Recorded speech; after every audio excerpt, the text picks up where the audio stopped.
Hey everyone, welcome back to the Faith at Work podcast, where we talk about what it means for our faith to inform our everyday work. This season, we're talking about the hard realities about work and how we can turn to Jesus to bring healing and transformation into our lives. Okay, so have you ever struggled with being defensive about your work? Yeah, me too. Today, we're going to be talking about a situation that's based on the real-life experiences of people that we know in the workplace. We're going to be talking about Sarah, who's a mid-level marketing manager and tends to be very defensive about her work and can't take any form of criticism, especially with her recent promotion. Thank you so much for joining us today. Here we go. Well, Larry, hello. Hey, how are you doing? Good. This is our first podcast of the third season of the Faith at Work podcast. Yeah, I'm excited about this. Yeah. I think we're going to cover some good stuff and hopefully learn from each other. And yeah, me too. Yeah, I think it's going to be a lot of fun. I think it's going to be good. I'm really excited. And we actually just introduced you as one of the co-hosts, 6 months or so ago, joining us at the Faith at Work podcast. But we actually have a new co-host who's going to be joining us. We're upgrading big time. There you go. Yeah, Megan. As we say it in the first podcast, we're upgrading. We'll see in a second. Yeah. Glad to be here with you guys. Yeah. Excited. Megan Clunan, tell us a little bit about yourself and then what your first job was. You know what's funny is I actually talked about my first job today with somebody else. Oh, no It's way. Weird. Yeah, I never talk about that first job. Anyways, so my name is Megan, and I, for about 13, 14 years, was a professor of psychology and a counselor, and have now stepped into the sphere in the church as our central care pastor. And so I'm pretty excited about it. The Awesome. local church has always been in my heart, always really precious to my heart, always involved in it in various ways. And now I get to do it in these care and counseling capacities. I'm pretty pumped about it. It's cool. Yeah. It's cool. Well, Yeah, we're excited to have you here for sure. Yeah. Yes. First job was, I guess if you can call it this, I don't know. I was probably like late middle school, mowed lawns with my dad. Oh, nice. He's a high school teacher, and so the summers he had a lawn business and on the side, and so we could make a little money, and There you go. Mow lawns with my dad. That's awesome. Yeah. That's cool. Very cool. I love mowing the lawn, actually. Do you? I actually I really enjoy enjoy it too. Yeah. Can I And- schedule You still do it? Yeah, I still do it, and it's because I want to. That's awesome. That's great. Wow. That's great. Very cool. Yeah. Larry, what was your first job? Oh, man. Probably the first real job was working for my dad. He had created a kind of a resort thing that he was investing in and doing all this stuff. And myself and a bunch of my buddies were guys who cleared roads through woods, so we're chopping down trees, sawing down trees and making roads. And then, Wow. for the next few summers worked there. I mean, that was first kind of legitimate job. A lot of other stuff before that, like in stores and that kind of thing. That's awesome. But it was a real learning experience, but it was great. That's cool. That's cool.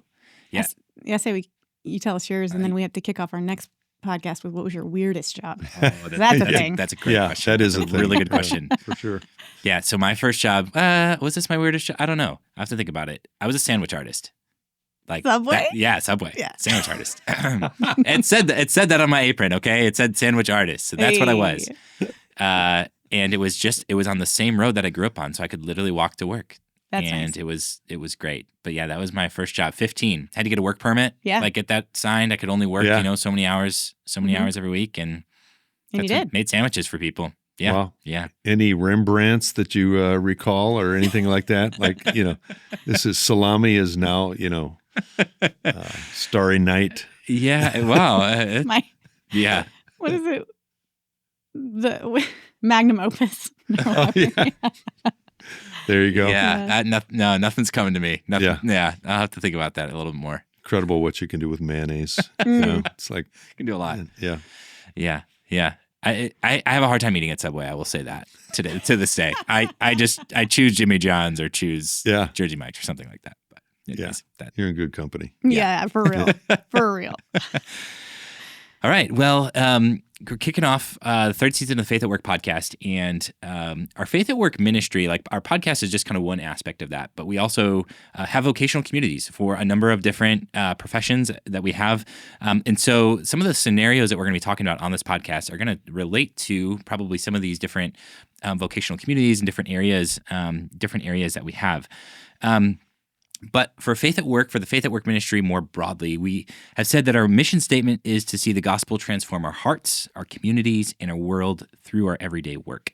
And really what we want to do in this season of the podcast is talk about specifically the heart portion of this. So I want to talk about the complexity of the human heart at work, which I think is a really interesting subject because our hearts are very complex places and we don't leave them behind when we go to work. Even if, you work in a little bit more of a buttoned up or professional context, like you are still the same person when you are walking into work and you're dealing with, similar issues and problems. And so what we're going to do for this particular season is we've made up some hypothetical situations, hypothetical scenarios that are very realistic, hopefully, and actually based on real encounters of my own experience, but also experience of other people. And we're going to kind of unpack these situations and scenarios together to really think about what does it look like for us to become people that where Jesus can enter into this story and really change us from the inside out, and how can we kind of understand the way that we respond in particular situations. So that's what we're going to be doing. I think it's going to be great. I think it's going to be a lot of fun. One interesting thing that we're doing this season that we have not done in the past is we are doing a Q&R episode.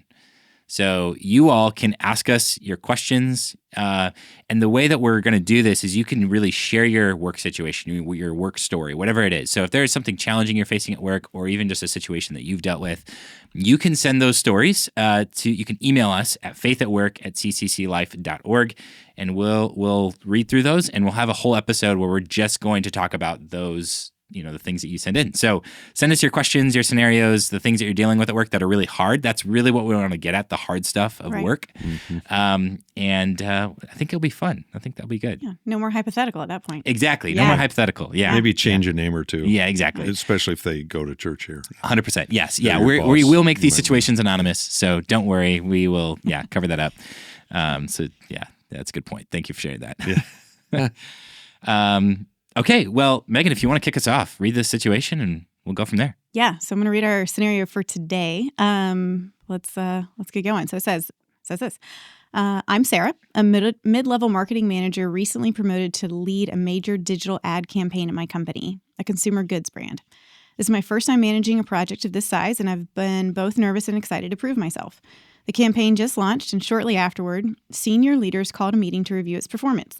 I already knew the results weren't meeting expectations, but I didn't feel like it was my fault. I put 6 months into this campaign, working with my team to meticulously research the messaging and target demographics. In the meeting, one of the senior managers brought up the low click-through rates, especially in key demographics, and asked if we'd considered revising our messaging or targeting. I immediately defended our work, explaining how thorough our research had been and A/B testing had been. Another leader pointed out that despite the effort, the campaign is significantly underperforming and could result in major losses if we don't pivot. I pushed back, blaming market oversaturation during the holiday season and insisting that the campaign just needed more time to gain traction. The CEO then suggested we revisit the data and adjust our strategy. I nodded but didn't say much, though inside I was seething. How could they dismiss all the work we'd done so quickly? Afterward, I vented to my colleague, Mark, over lunch, expecting some validation. Instead, he gently suggested that tweaking the strategy might actually help, given the poor performance, and that frustrated me even more.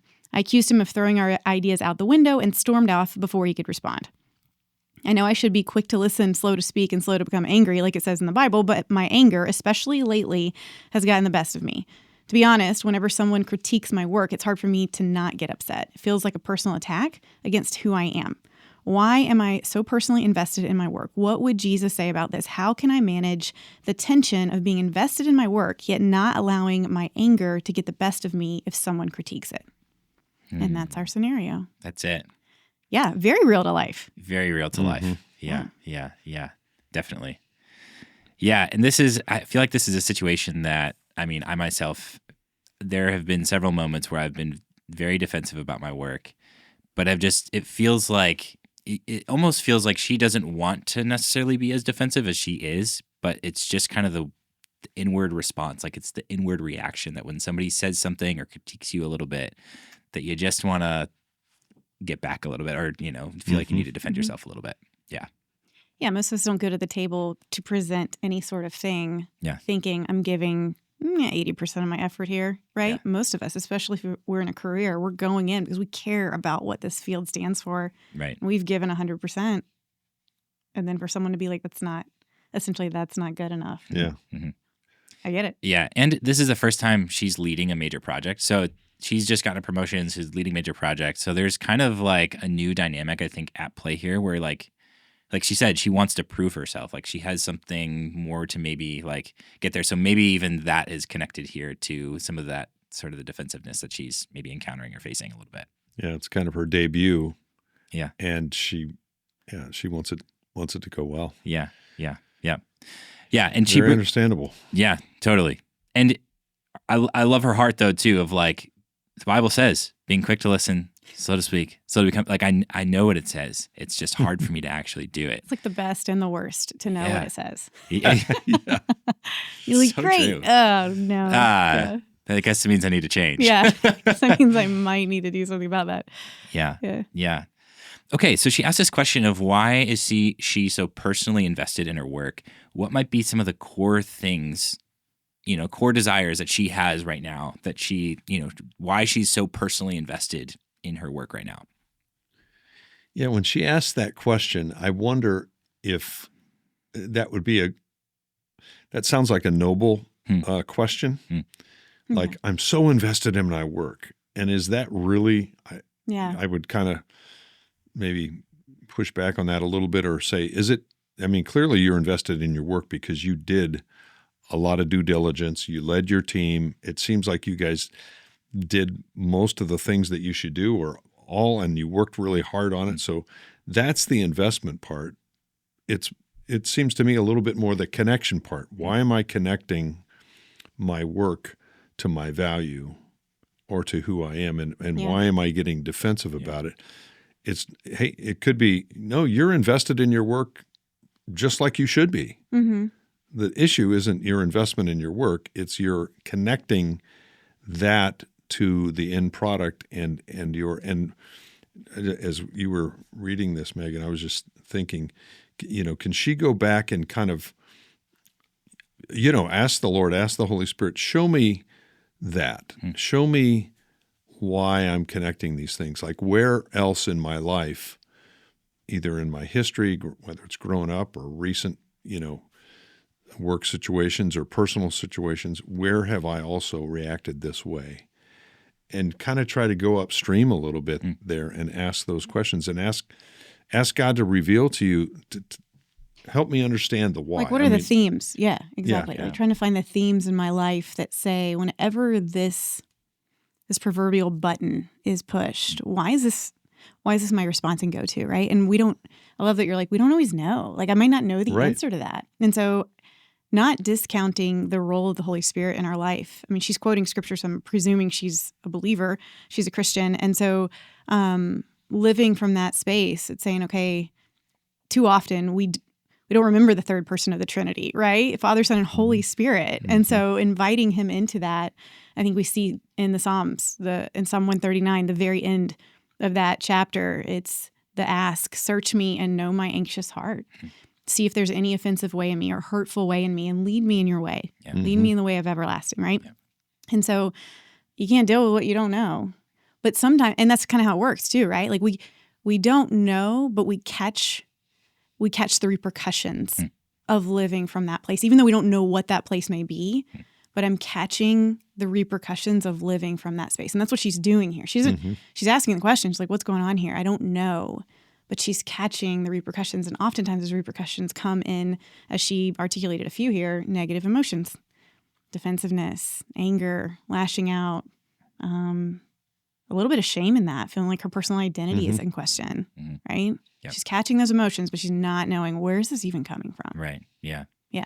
Yeah, there's definitely some exploration to do in that. And I think, there's a few different areas you can go down, but I think even in mostly speaking from personal experience, I feel like one of those things that those core desires is almost like when you're looking for like the approval or affirmation of other people. Like that's kind of it's a moment when you are so when you start to tie performance and value, what you were kind of saying, Larry, of tying those things together, I feel like that's one of those things that I realize, at least has been a theme in my life, of recognizing like, okay, I'm actually looking for, I need someone else's validation or approval, or someone else outside of me, or other than God, really, to tell me that I'm okay, or I'm enough, or I'm doing okay. And at the moment that I feel like they're not telling me that I am enough, or my work's not good enough, is the moment where then I, have to feel like I have to protect that, whatever that is, because I'm not getting the approval that I really am hoping for from other people. Mm-hmm. Yeah. It seemed too like she, and I just think of scenarios in my own life where it's like, okay, why am I doing that? Why is my back getting stiff? Because what I presented, I did the work on, and I know all the things that went behind that, but I'm not allowing those people that are looking at something objectively, and it's possible that I'm not looking at it objectively because of all of my investment in this, and we went down this path, and we really worked hard on it, but we then don't allow other people to be just objective and say that. So when they critique it, I've so tied it to who I am and my ownership of it that it feels like an attack rather than an objective. This is the thing, and guess what? This thing isn't me. It's something that we all worked on, so it could be good or it can be not as good as it could be. And so for us all to look at it and say, is that the right thing? Right. And it's much easier to say that. But if you go into it kind of going, this thing isn't me. Yeah. And so if it's pushed on, this is maybe getting ahead of the game here a little bit, but like what is the objective here? Yeah. And I think she's kind of missing the objective because she's so invested. Her objective is that her ideas get applauded even when they're not good or when it hasn't been good. Her objective isn't the shareholder. Her objective isn't the leadership team or the people that are going to get a paycheck or not get a paycheck if their company doesn't survive. Right. So, yeah, and it's interesting too, as you're saying that. I think it's really important, especially even considering her scenario and context that she's in. She's in, I'm imagining at least, maybe a boardroom with senior leaders. It's her, like she's the bottom on the totem pole, so to speak, right? Sure. And she's a woman. So, these, we don't even know the other dynamics of like if these are other men or, other women that are leading the company. But still there is like still that dynamic of understanding of like, okay, like I feel like I need to prove my worth. But I don't know if you've ever been interviewed by multiple people. Actually, I know you have. Yeah. Because I was one of those people. That is so intimidating. It's so hard because when you have 4 people or 5 people asking you questions, like it's hard to like, I don't know, manage the room a little bit. You know what I mean? Yeah. And so I'm imagining her on at a large table with like maybe the other people on the other side and saying, what's happening here? And her context is like, if I can say this, like her context is almost setting her up to react to that be way. Defensive to be way. defensive. Sure. Exactly. Sure. Now, granted, it could be a round table discussion where there's like, all right, let's talk about this idea. Yeah. But I think what's interesting there is how can you have that mindset of not being defensive when your context or situation is like set up to be defensive, if that makes sense. Well, I mean, you're going into the room to be judged. Yeah. That's the whole point, right? And that needs to be done. Good business will assess. Good business will judge. Yeah. It has to. I mean, good education will judge. Like when a student turns in a paper, a professor's going to grade it and give you judgment back, right? It's going to give you feedback back. That's what you're signing up for. And so it's remembering, hey, like you kind of said, this isn't actually about you. This is just how we do what we do so that we can actually excel in this competitive world that we live in. This is what this company is concerned with, right? We want to do what's best for the people that have signed on to say, hey, we want you to be a part of our lives in whatever way that looks. And so, yeah, but it's removing that without, I'll say this, because I think the swing of the pendulum is either overinvestment, but because I don't want to feel that, I don't feel the pain of that, I might run to the other extreme of, I don't care, just kind of numb out to everything. It's no big deal. It doesn't matter. And that's not good either, right? That's an issue. This is when I've heard people say this, and maybe you've said it even in your own hearts and heads, and I know I have as well. I just wish I cared less. I just wish I cared less, right? If I cared less, it wouldn't bother me so bad, right? Or it wouldn't drive me so hard, or whatever, right? Whatever the words are. And it's not about caring less. I think one of the things Jesus wants to cultivate in us, because he never cared less, but he cared well. And so learning how to care well, to care as Christ in the workplace. How do we do that? Yeah. What can that look like? Not caring less, because then I think that's when the enemy actually has won in our life in a different way. Because then we're shutting down the gifts that we have been gifted with the ability to bring to the table. And I'm not going to do that anymore. I'm not going to speak up anymore. I'm not going to share anymore. I'm not going to dream anymore and risk anymore and try to create anymore. I'm not going to do those things anymore. I'm just going to shut it down. Well, then the enemy's won. He's stolen from you and he's stolen from the world. But if I say, okay, well, it's not about caring less. It's about caring well. I need to learn how to do that. Jesus really does give us those examples. Yeah. That's a really helpful reframe. I really like that. Caring well. Yeah. Versus caring less. Yeah. Because that less kind of implies like a disengagement, or I need to remove myself more from the situation. But Jesus never did that. He didn't say like, I'm going to, back out of my ministry more, or, you Pharisees are really negative about all the things. Oh, man. Yeah.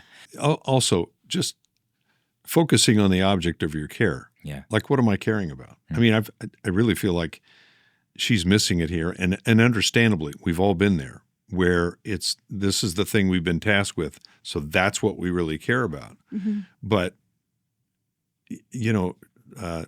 I like the picture of trying to get on the same side of the table of people that are doing evaluation, whether it's if you're selling to a customer or you're around a boardroom and you're whatever. How do you get on the same side of the table with those people, looking at what you're all assessing in the same way and going, man, the numbers aren't good, are they? Right. Yes, we recognize that, and here's some thoughts. What are your thoughts? Kind of thing. Rather than her care was so much about her investment in this thing that her superiors or the leadership team could easily feel like she's not caring about what's important here, which is our success. She's caring about her success, but not about ours. And so what's the object of what it is that we're caring about? And, we're charged to be, stewards of what we've been given for whoever our master is. And, obviously in a work setting, it's the leadership, and in our lives, it's the Lord. But anyhow, I think that object of our care is really an important really good catch. What is getting that in order? Because if I'm in a place where I'm trying to prove myself, and this is my response when things aren't going well, when things are going well, or should something go well, okay, that's great. But I wonder if this leadership is going to give her the chance to do something that could go well, right? Because okay, if it does, fantastic. But what if the next one doesn't? Are we going to face this again? She's just kind of setting up, unfortunately, a narrative that she probably isn't wanting to set up. She's desperately trying not to, but it's becoming this weird self-fulfilling prophecy. Yeah, exactly. Yeah. And in a way, I feel like this almost could be God's grace to her, of even showing her this, that it's not like when something is falling apart and you are trying to maybe hold all the pieces together, or you're being defensive, it really shows you how in control you aren't. You really aren't. Because she's trying as hard as she can, presumably. She really wants to do well, and that's a good thing. But it kind of brings you to a point at which you're like, oh yeah, I actually maybe not as in control as I thought I was. And then God, brings you to a point of revealing that to you. Right. And, hopefully gives you a moment to kind of, I don't know, reorient or kind of rethink the way that you've been thinking about things. Yeah. Yeah, I'm a big believer that God doesn't waste our pain, right? Yeah. And so this is a painful moment for her. Yeah. And so I think as a Christian, one of the things we can regularly rely on is that our God is the God of life. And so even in our painful moments, even in the moments that feel like I'm literally dying at the table here with you, senior leaders, about this around this conversation, right? Even in those moments, it's the Christian always has that option of saying, okay, this point of pain though, God isn't going to waste it. It's calling my attention to something. What is it, Jesus, you want me to see? What do you want me to understand about this? And I think that really very much goes back to search me and know me. Like what is this hitting on? What is this really touching on? And so instead of it being just a moment that breaks us down for the sake of breaking down, like deconstruction for the sake of just deconstruction is just destruction, right? Yeah. Like if this is deconstruction of any sort, okay, this is breaking down what I thought of myself, what I thought of my team, what I thought of my potential. Okay, cool. Got it. But the Christian has a comma there, not a period. And so we get to step into this now with Jesus and say, okay, what I thought wasn't. So what now? Like, where do we go from here? Yeah. But that is also contingent on us actually having a living, breathing, active relationship with him, Right. so that we can invite him into those moments. Yeah. That's really good. Yeah.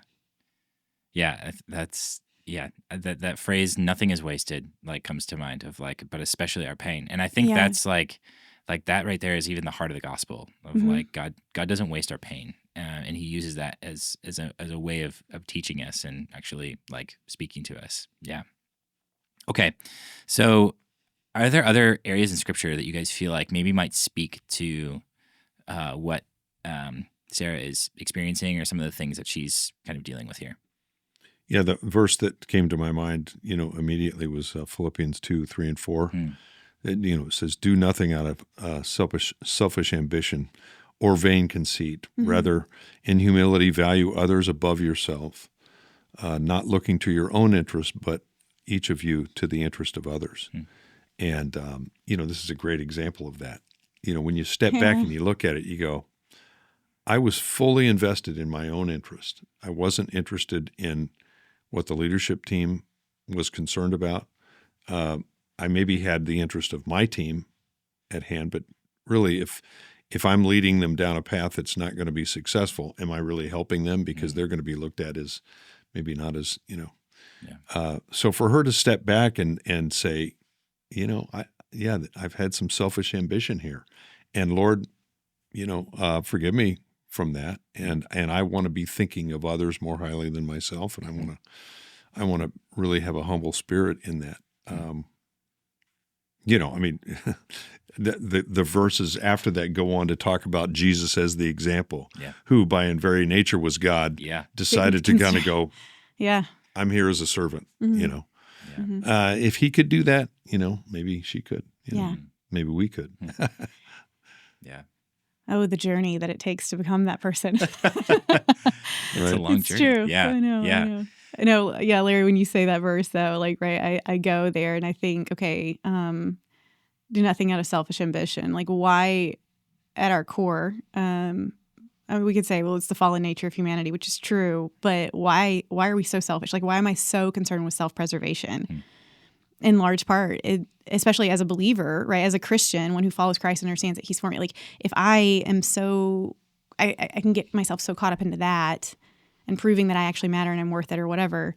I think it's because in some part, I'm not really believing the gospel. I'm not really believing that there is really a God that is for me, that has declared purpose over my life, that has declared that he has outlaid my days. Like, I'm not actually living like I believe that.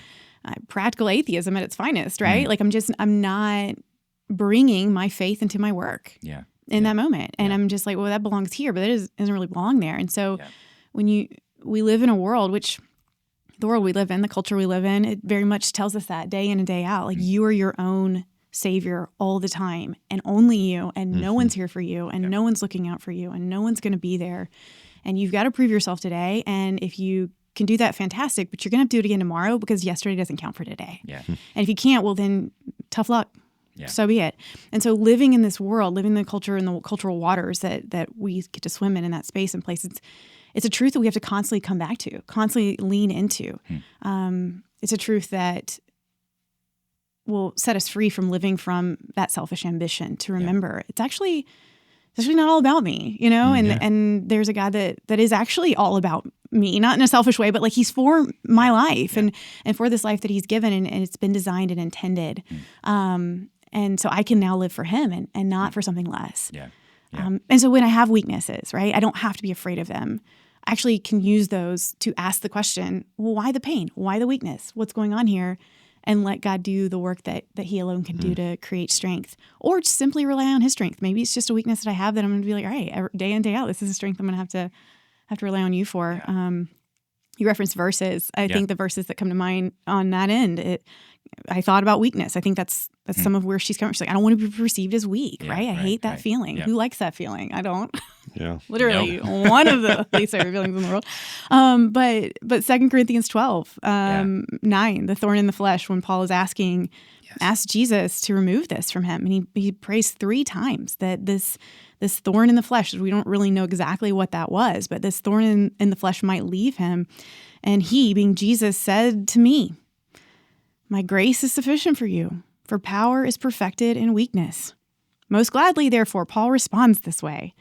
I'd love to say I could do this all the time. I'd love to say that Sarah could learn to do this. And this is where I think this is the journey of like learning how to become and asking the Holy Spirit to cultivate this truth and life in us. But Paul says, most gladly, therefore, I will rather boast about my weaknesses so that the power of Christ may dwell in me. Therefore, I delight in weakness and insults and distress and persecutions, difficulties in behalf of Christ. For when I'm weak, then I'm strong. Most gladly. Right? That's what he says. Right? Most gladly. Goodness. Really? That's what makes you most glad? Wow. Okay.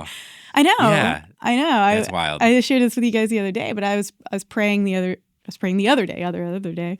And it was along these lines of these verses in particular. And I remember telling Jesus, like, I don't want to have to find you in my weakness. Like, I want to be the formidable, capable, able human in the room, right? Like, I don't want, which we're trained to become and be.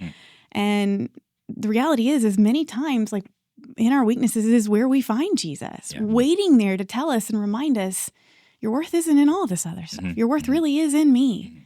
And until we embrace our weaknesses, which seems so counter to life, to some degree, we're not really going to be able to embrace a life of freedom that remembers, again, that our value and our worth are rooted in the unchangeable truth of Jesus Christ. Yeah. Wow. But if I could, then I could walk into that room, care well, give my best, go home, call it a day, go to sleep, eat some good food, hang out with my family. Yeah. You know? That's so good. Yeah. And when you were saying that, I feel like this is just it's so counterintuitive to human nature.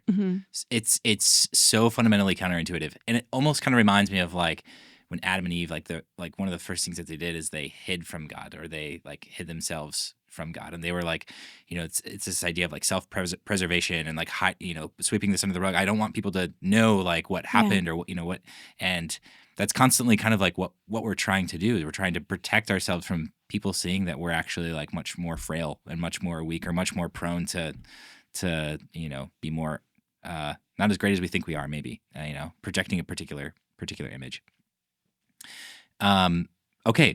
So this last part of changing, you kind of mentioned about how she can actually change her behavior. So, what would it look like, I guess, how does she manage the tension of her being invested in her work, yet not allowing her anger to maybe get the best of her? So, like, what are some of the things that she can actually do to practice? I think we touched on this a little bit, but I'd also love for us to maybe kind of reimagine the scenario.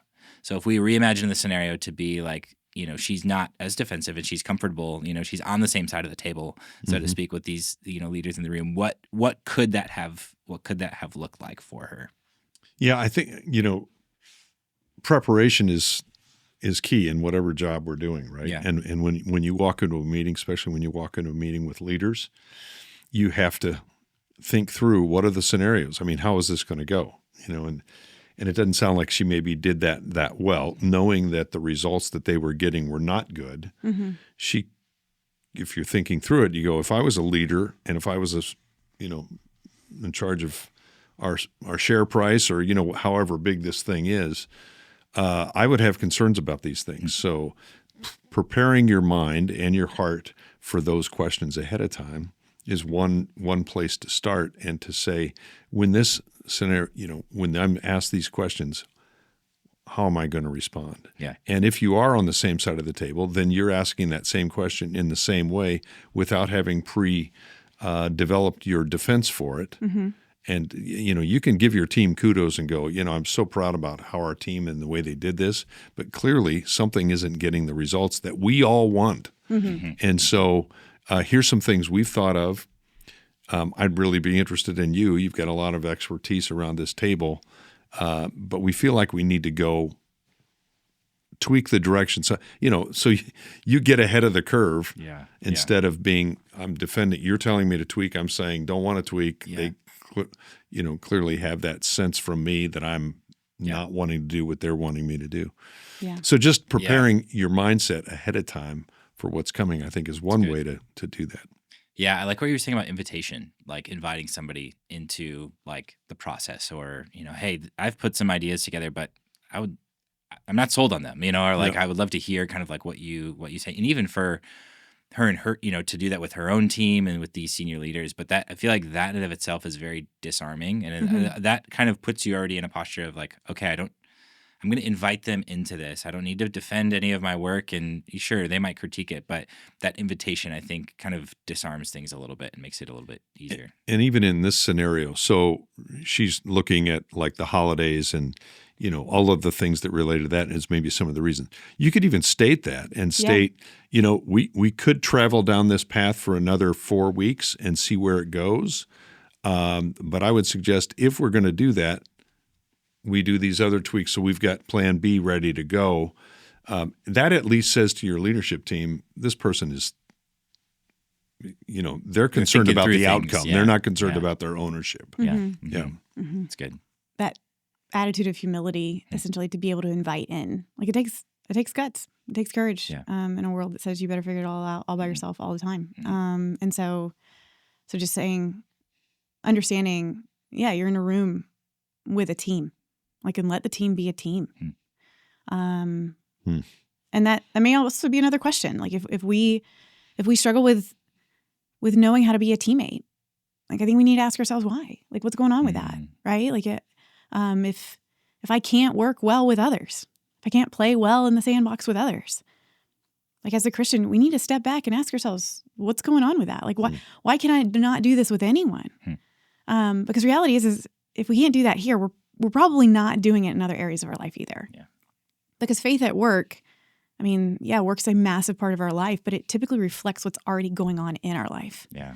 And so it's probably going to be filtering into our friendships and our families, into our church community, into serving and so on and so forth. And so my ask would be, okay, like, again, just let this be not a trigger of, you're just not good enough, so you can't figure it out. You're not a great Christian. But it's the trigger of, okay, like this is just another sign of unhealth that the Lord is doing some work in. We were made for relationship. We know that as Christians. From relationship for relationship, from the perfect relationship, Father, Son, Holy Spirit, right? In Genesis 1, we're told, male and female, He has made us in His image.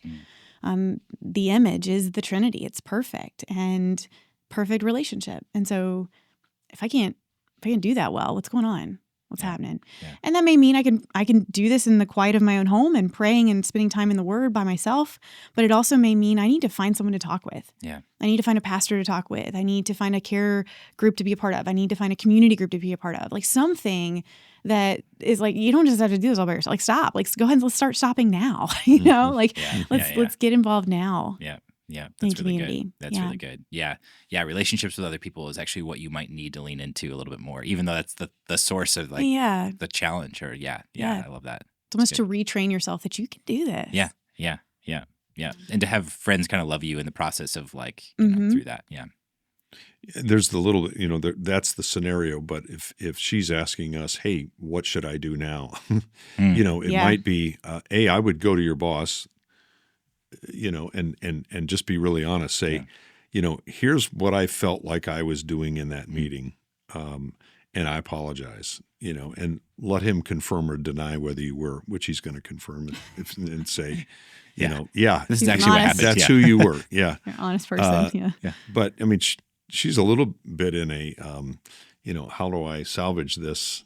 Yeah. There's some rebuilding to be done. Yeah, for sure. Mm-hmm. But doing that and humbling yourself to say, it felt this way, and I feel like I don't want to be that person. I want to be for our company and for this. So help me,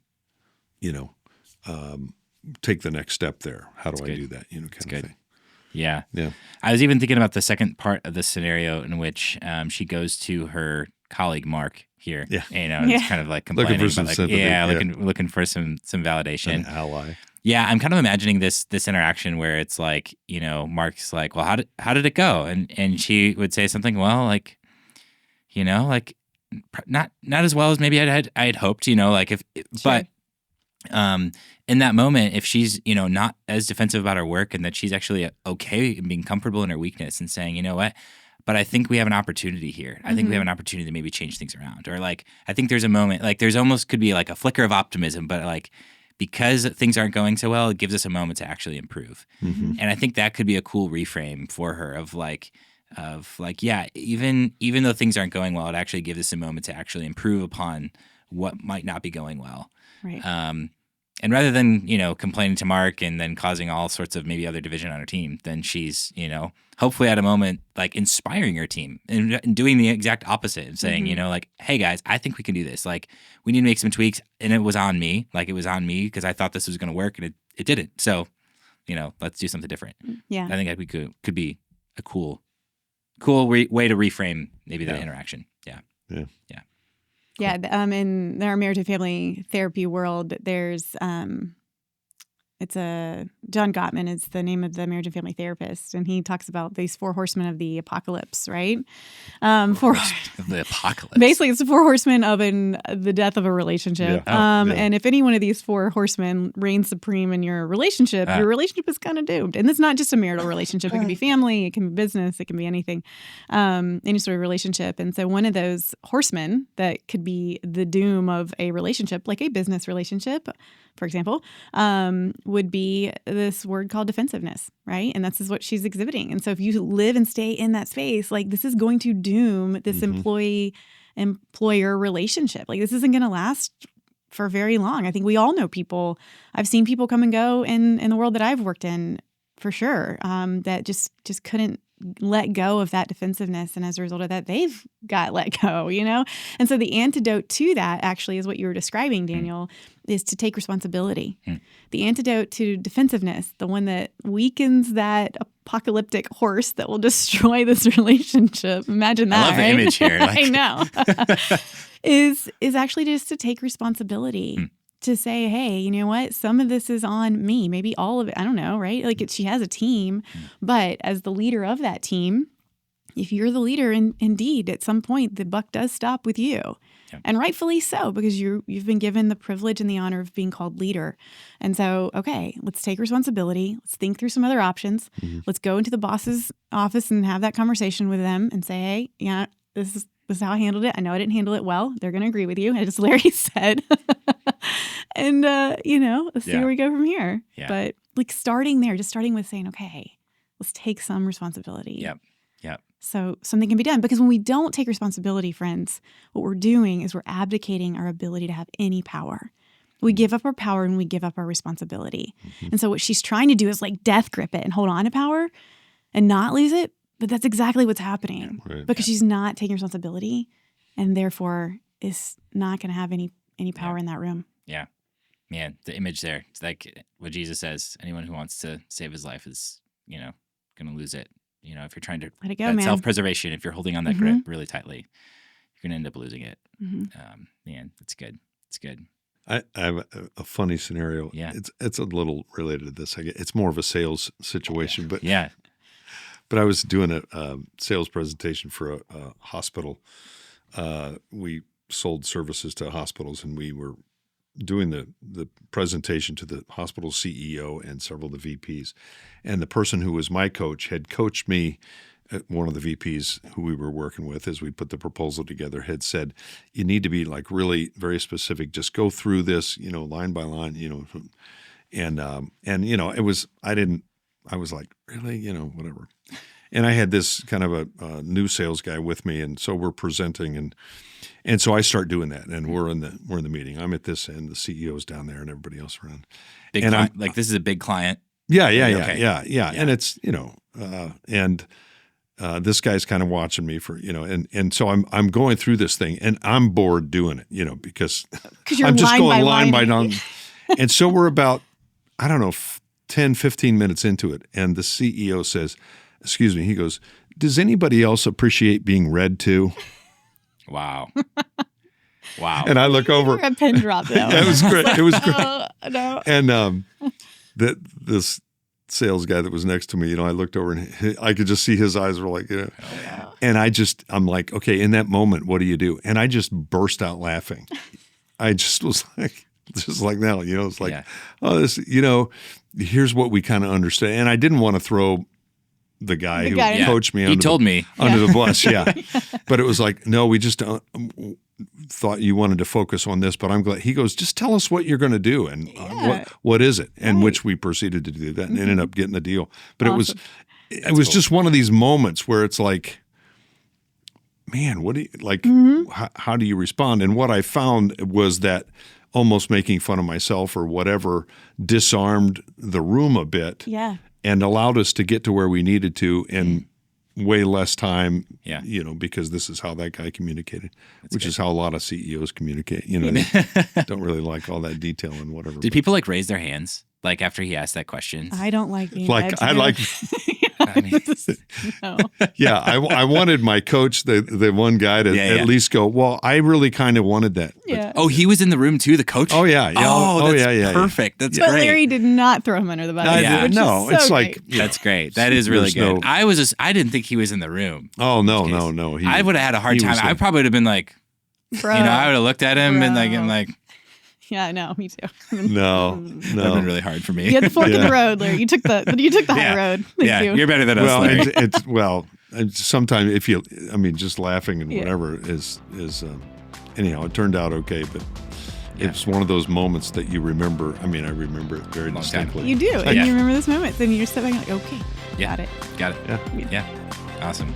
That's good. Well, thank you for joining us today on the Faith at Work podcast. If you're interested in learning more about our Faith at Work ministry, please visit ccclife.org/faith at work. And if you haven't already, be sure to like or subscribe to the podcast on whatever platform you're listening from and send it to a friend. See you next time.